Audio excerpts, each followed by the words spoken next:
Hey everybody out there. I'm over here on Quora, and I thought I'd read some stories to you. This one was pretty good. If I find it interesting, I will share it with you. February 6th. In April 2019, 47-year-old Texas woman Holly Barlow Austin, who was on probation for a misdemeanor offense, was arrested for violating the terms of her probation.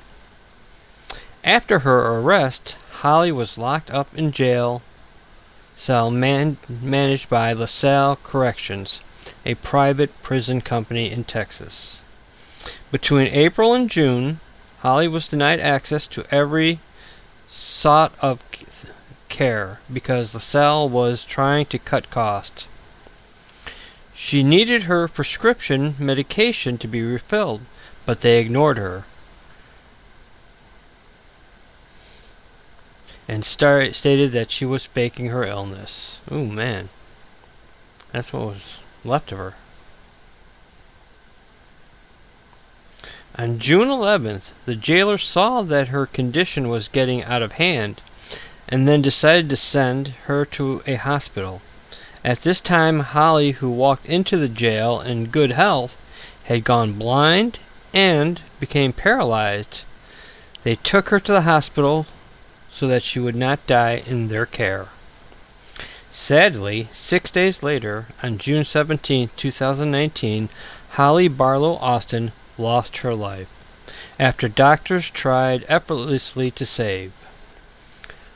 Her family sued LaSalle Correction and received $7 million compensation, the largest death settlement in Texas history. Oh wow, they had video footage of it and everything. That's just terrible. That's a sad story. Man. What else they got in here? That was a bummer. Uh-oh. Looks like this one could be even a bigger bummer. On April 3rd, 2023, a man called 911 to report a fire in a field in Robinson, Texas. When officers arrived, they discovered an unimaginable scene. A body in a large blue plastic container burned beyond recognition. At the scene, a white Labradoodle stood nearby, seemingly guarding the remains. As officer approached, the dog barked and refused to leave, leading them to the suspect. It had a connection to the victim. Oh man, that's terrible. This is all dark. Oh, I see what that is. The next day, authorities captured the dog and scanned its microchip. It revealed the dog's name, Titan, and identified its owner as a 26-year-old Mandy Rose Reynolds of San Marcos, Texas. What investigators uncovered next would lead them to a shocking suspect, Mandy's own cousin, 29-year-old Derek Dogonaut.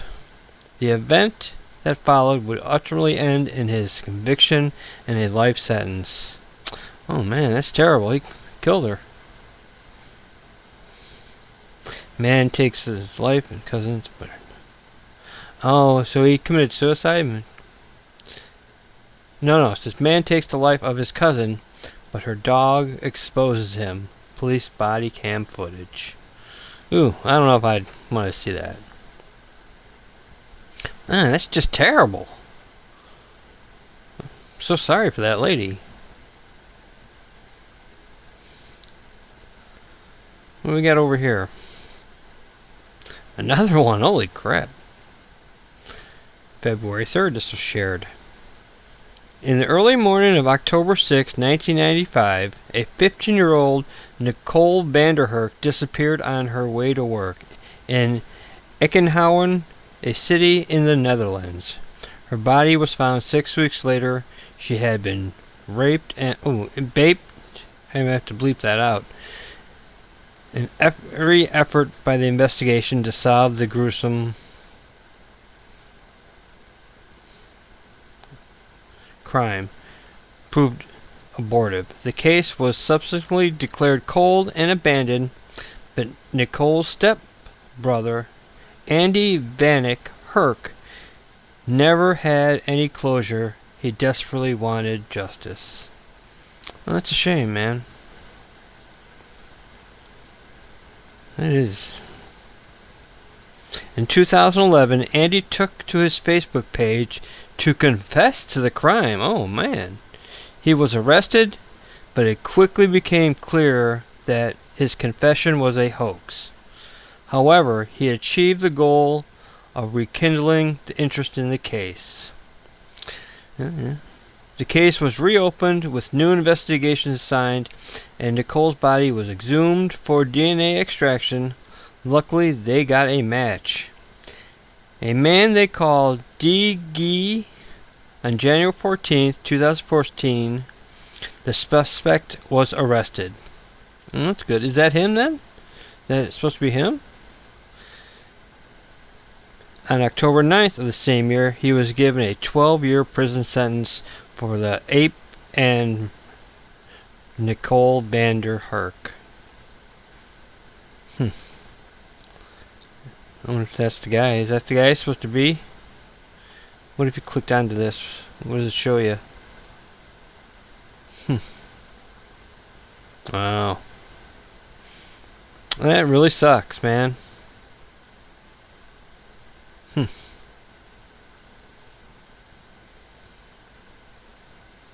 Okay. That was the cousin, then, oh. That sucks. That's a shame. I'm sorry to hear that. Wow, these are some depressing stories here. Okay, Lynn Dijak was an American woman born in Buffalo, New York.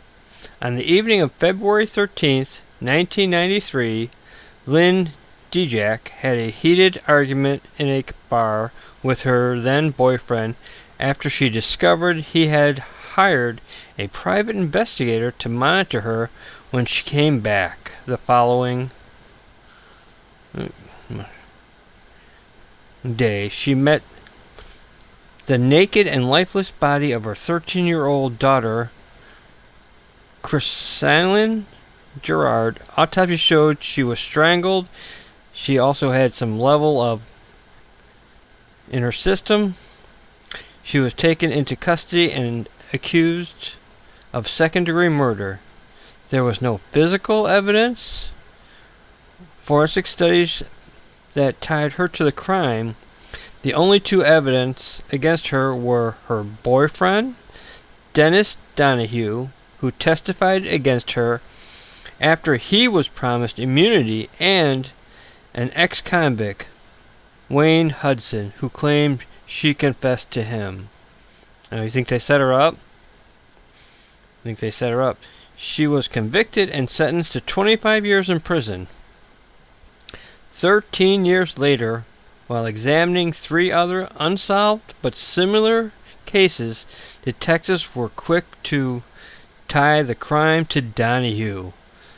The 4 women were killed in the same pattern. They had contact with Donahue, and their bodies were found naked on their bed.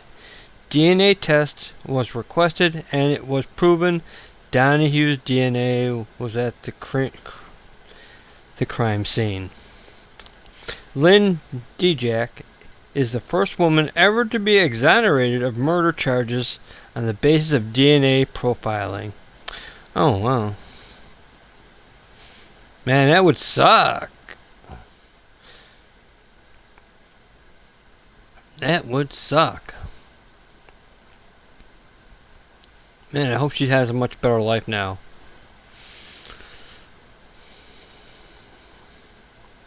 Well, she got a $2.7 million wrongful conviction settlement. Was insufficient. It was both insufficient and too late. You know, I don't blame her. Yeah, I'd be pretty freaking upset. Huh. Well, there was some pretty sad stories there. you like that kind of stories, Quora has them. Well, I don't know if I'm gonna read any more of these tonight anyway. It's getting late. But I just wanted to come on, say hi to everybody, and read some stories off Quora. Rare stories, unique stories, forgotten stories, and lost stories. And I'm following. Alright, everybody. If you like this video, give it a thumbs up, and I can do more like this if you like. Alright, you have a good night. Bye.